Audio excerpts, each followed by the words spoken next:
So, hello boys and girls, we are back today to talk about word endings.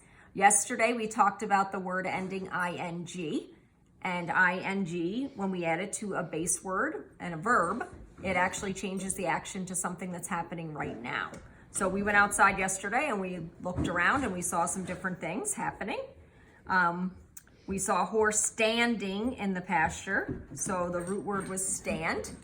And then we had ing at the end, which made the word standing.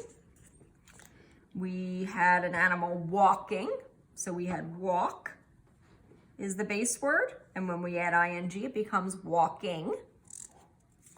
And we had looking. We all know that sight word look, and it looks so big. Now, when we add that ing ending, but it's looking. It's relatively easy. So if you see a word like this with an ing ending when you're reading, just cover up that ing. Figure out that first word and add that ing at the end. We also had a couple other words that we were going to talk about. So we had a horse grazing in the field, which means eating grass in the field. And Piper was chasing the cat. So we have grazing and we have chasing. Now you might notice they look a little different. So I'm going to write them on my whiteboard right now.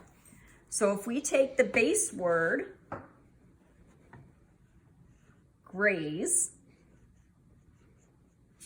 and then we're going to add the ing ending, it actually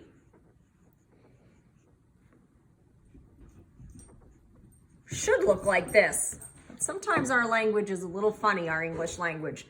Whenever there's an E at the end of a verb, we have to take that E out before we add the ing. So it becomes grazing. Okay, so don't let that confuse you. The base word looks a little different now. The next word was chasing. So the word chase, and then we're going to add the ing to it. We're going to remember to cross off that magic E or that silent E before we make the new word, chasing.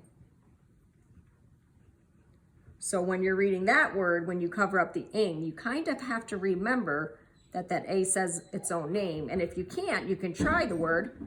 If the sentence said, Piper is chasing the cat.